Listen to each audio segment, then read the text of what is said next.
Hi, I'm kchoi. Welcome to my channel and welcome to another video. As you know, I'm doing Vlogmas this year, which just means we're going to be posting a video every day from December 1st to December 25th. And today I thought I would do a book review video talking about all of the books that I've read in 2017 and what I thought about them and anything that I would recommend to you guys. I have 8 books on my list, so it's less than 1 book per month, but I thought that was still a good amount to have gotten done while I was in grad school and busy with all of my exams and work and stuff like that. I'll be honest, I really fell out of reading after college when I was an English major, so I did a lot of reading. So then I kind of stopped reading for a while, but I've finally gotten back into reading and enjoying using my free time to read versus just watching YouTube videos.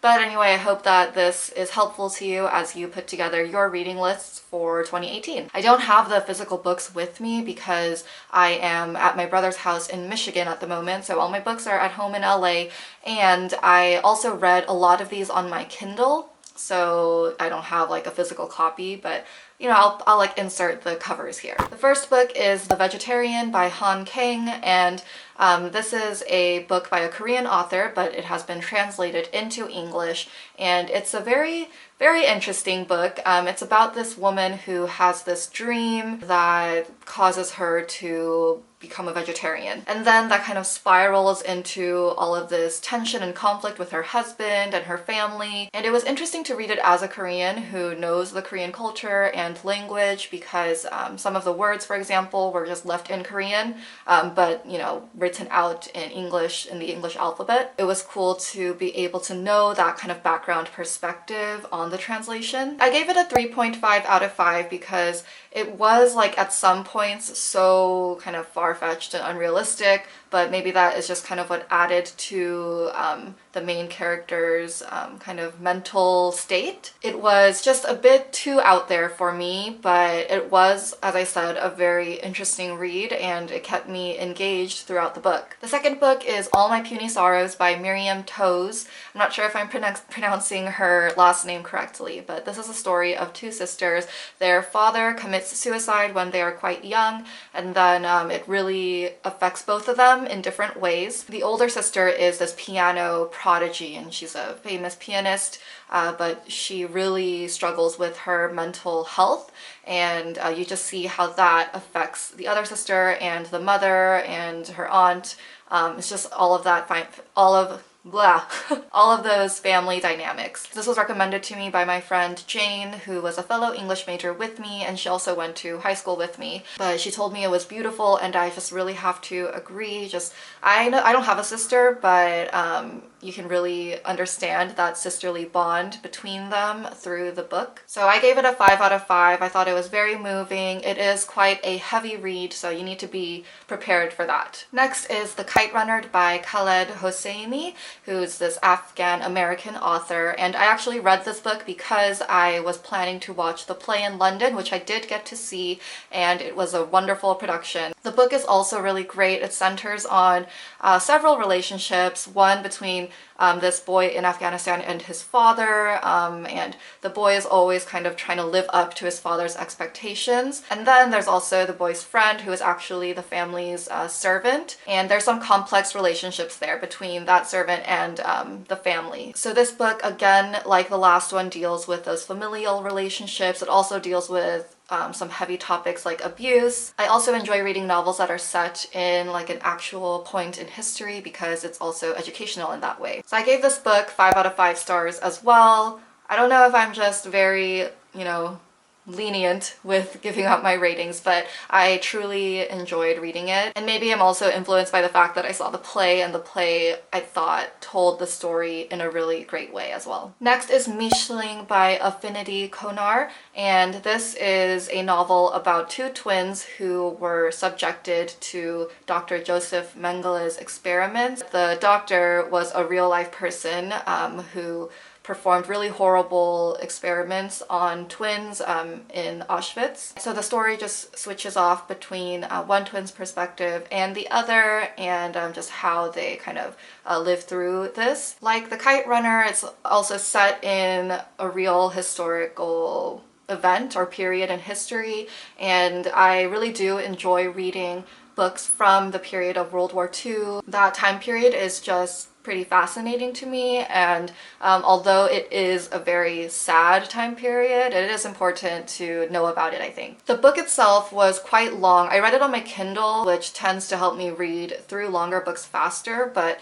it was still quite a long read, and there were some points where it just dragged on. I ended up giving it a 4 out of 5 for that reason, but just the story itself and just the amount of research and like compassion and pain, I guess, that I must have taken to write that novel is amazing. Next is The Handmaid's Tale by Margaret Atwood, and this of course is very, very popular because of the Hulu series The Handmaid's Tale. I actually read this book back in high school, middle school, quite a long time ago, but I really didn't remember it at all, so it was like I was reading it for the first time. I of course had some sort of idea about it, so basically the story is set in a dystopian future where women are stripped of their rights.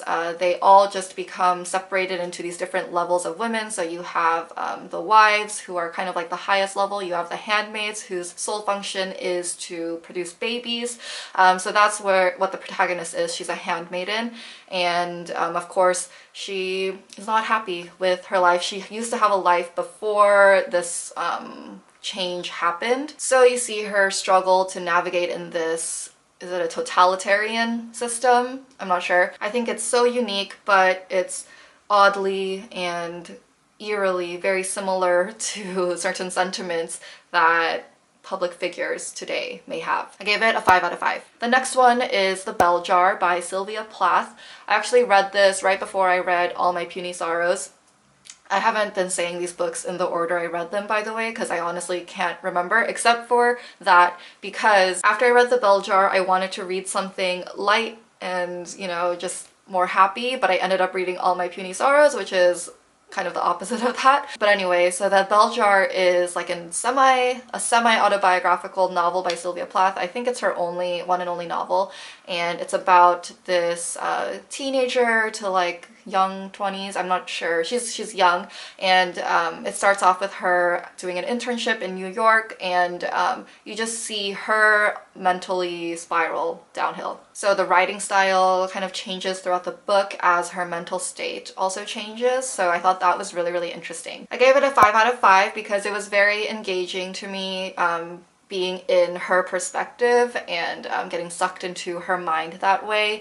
And it's also quite a quick read, which I always enjoy. 2 more books now. The next one is The Goldfinch by Donna Tartt, and this one is quite a massive book. I actually read the paper, like the actual, physical version of it rather than reading it on my Kindle, because I had bought it at a bookstore like a while back and I had just gotten around to reading it over the summer. So The Goldfinch, what could I say? The first half of it was really, really exciting. Such a page turner. It's about this boy who survives a terrorist attack at the Metropolitan Museum of Art in New York. It's a fictional novel, but his mother dies, and then he ends up taking this painting home with him for reasons that you would read in the novel. That's not really giving anything away. That's kind of just what sets the pace for the rest of the book. So the first half has all of that action and you're finding out all of these things and it's like a mystery, and then it just kind of slows down and it gets really boring and drags on and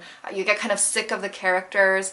And then at the end, it kind of wraps it up really quickly again. So I gave The Goldfinch a 3 out of 5, which maybe is a little more than I should give it. I mean, I want to give it credit because it is a very exciting story. For that reason, I did enjoy it, but it was just towards the end that I had lost a bit of interest in it. So I'm more thinking about the last impression that I had of the book. But the first impression was really, really great. I mean, if you have a lot of time on your hands, I would say pick it up. You would probably blow through the first couple hundred pages pretty quickly, and then maybe you'll see what I mean. mean. Let me know what you think about the goldfinch too. And last but not least is Milk and Honey by Rupi Kaur, which is a book of poetry. It's her first book of poetry that she published, and she has come out with a new one called The Sun and Her Flowers, and I haven't been able to pick that up and read it yet. But I read Milk and Honey. I had already read some of her poems just on Instagram because of like she would post them and people would repost and they would be floating around everywhere on the internet.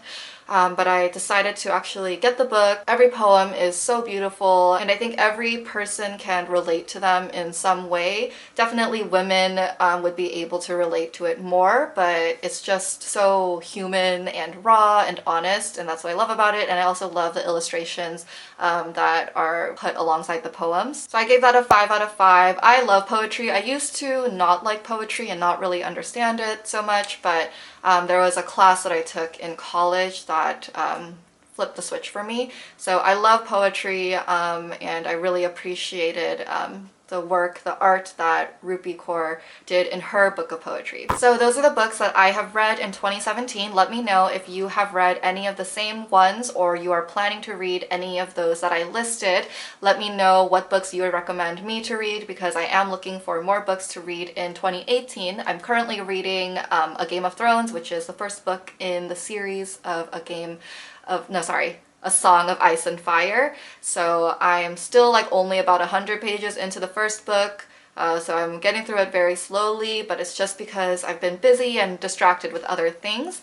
But definitely I'm enjoying that, and I also plan to read Turtles All the Way Down soon, by the new book by John Green. But let me know what else you recommend. I hope you... Oh, that lighting is like... The lighting's been changing throughout the video, but it really... Okay, I hope you enjoyed this video, and I see someone outside like the window, so I'm gonna end this video now, and I will see you in tomorrow's video for Vlogmas. Bye!